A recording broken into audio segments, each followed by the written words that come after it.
कभी सोचा है कि कोई देश बनता कैसे है? भारत की कहानी में इसका जवाब एक ही शब्द में है, संघर्ष। ये कहानी है उस लड़ाई की, उस आग की, जिसमें तप कर अलग अलग आवाजें एक पहचान बनी। लेकिन देखिए, ये कहानी ना सिर्फ राजनीतिक आंदोलनों की नहीं है।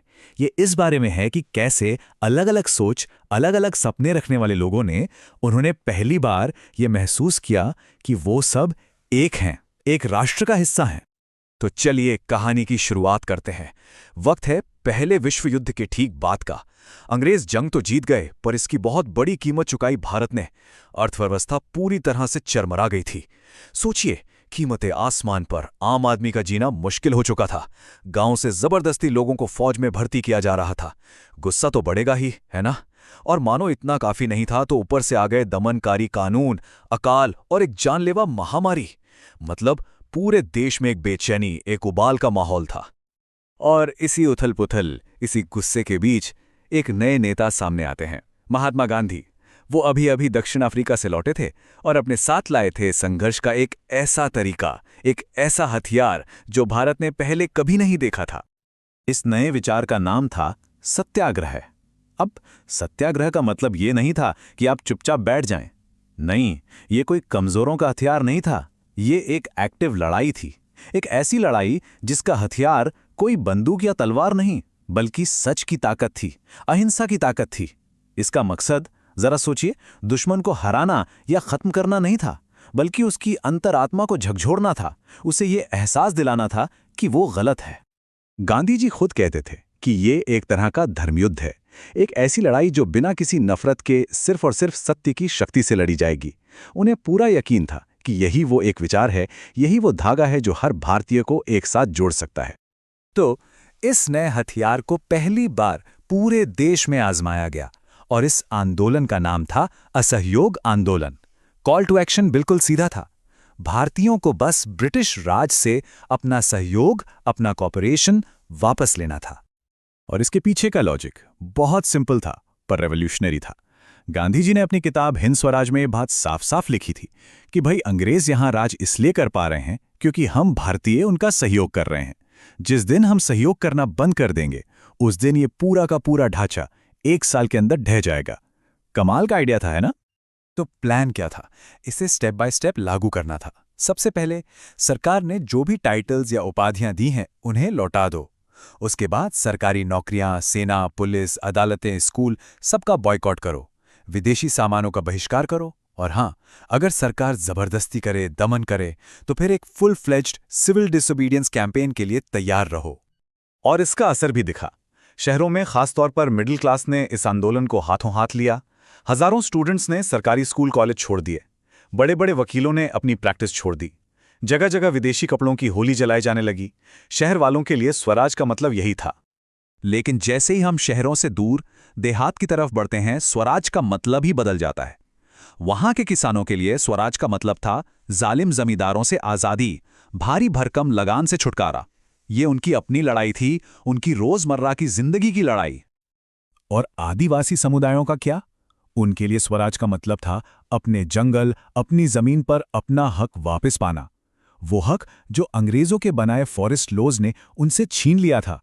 आंध्र प्रदेश की गूडेम पहाड़ियों में तो ये लड़ाई इतनी बढ़ गई कि ये एक हथियारबंद गरिल्ला आंदोलन बन गया। अब बात करते हैं असम के बागान मजदूरों की। उनके लिए स्वराज का सपना क्या था, जानते हैं? बस एक छोटा सा सीधा सा सपना कि इन बागानों की कैद से आजाद होकर अपने गांव वापस लौट सकें। उन्हें लगा था कि अब गांधी राज आ गया है और सब अपने घर जा सकेंगे, अपनी जमीन पा सकेंगे। तो देखा आपने, एक ही शब्द स्वराज, लेकिन उसके मायने सबके लिए कितने अलग अलग थे। हर कोई अपनी अपनी लड़ाई लड़ रहा था, एक साझे दुश्मन के खिलाफ। लेकिन ये जो एकता थी ना, ये बहुत नाजुक थी। और ये तब टूट गई जब फरवरी 1922 में चौरी चौला में एक गुस्साई भीड़ ने पुलिस थाने में आग लगा दी। जैसे ही हिंसा हुई, गांधी जी ने फौरन आंदोलन वापस ले लिया। उन्हें लगा कि लोग अभी एक लंबी अहिंसक लड़ाई के लिए तैयार नहीं हैं। चौरी चौरा की घटना के बाद आंदोलन में एक तरह का ठहराव सा आ गया। अब जरूरत थी एक नए मुद्दे की, एक नए सिंबल की, जो पूरे देश को फिर से एक साथ खड़ा कर सके। कुछ ऐसा जो हर किसी से जुड़ा हो, चाहे वो अमीर हो या गरीब, किसी भी धर्म या जाति का हो। और वो सिंबल बना नमक। कितना ब्रिलियंट आइडिया था सोचिए। नमक एक ऐसी चीज जो हर घर में इस्तेमाल होती है, और अंग्रेज सरकार ने उसी पर अपना मोनोपोली बना रखा था, उस पर भारी टैक्स लगा रखा था। तो नमक ब्रिटिश राज के दमन का सबसे सीधा और असरदार प्रतीक बन गया। और फिर इतिहास रचा गया। गांधी जी अपने 78 साथियों के साथ निकल पड़े।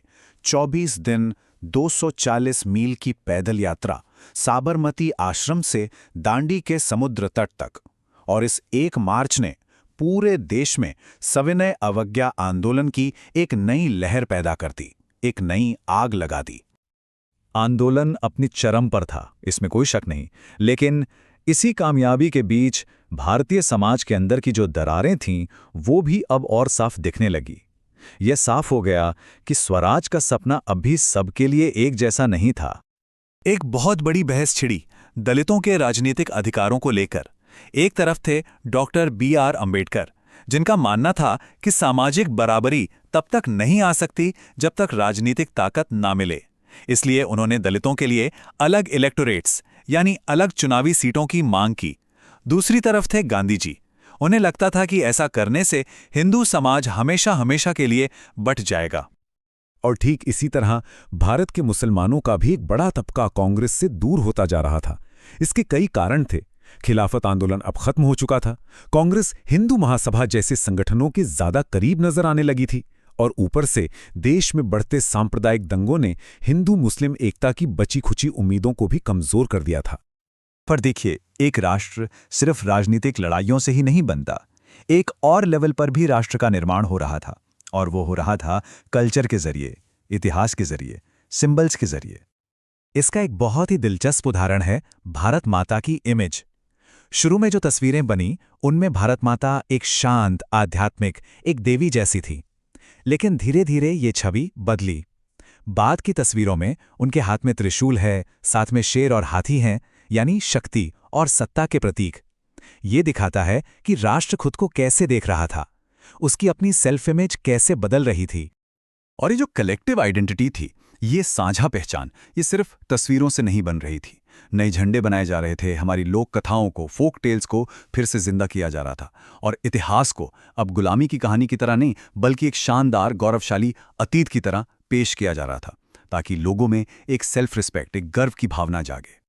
तो कुल मिला के हम क्या समझे कि भारत में राष्ट्रवाद का सफर कोई सीधी सपाट सड़क नहीं था। ये एक प्रोसेस था, एक ऐसा प्रोसेस जिसमें देश के कोने कोने से उठी अलग अलग शिकायतें और तकलीफें एक बड़े जनसंघर्ष में तब्दील हो गईं। और इसी संघर्ष की आग में से एक नई नेशनल कॉन्शियसनेस, एक नई राष्ट्रीय चेतना का जन्म हुआ। और ये पूरी कहानी हमें एक आखिरी लेकिन बहुत जरूरी सवाल पर लाकर छोड़ देती है। अगर कोई राष्ट्र संघर्ष से बनता है, अलग अलग आवाजों को साथ लाने की जद्दोजहद से बनता है, जहां हर किसी की अपनी उम्मीदें हैं, अपने डर हैं, तो क्या वो एकता कभी भी पूरी तरह से परफेक्टली हासिल की जा सकती है? इसी सवाल के साथ आज की ये चर्चा यहीं खत्म करते हैं।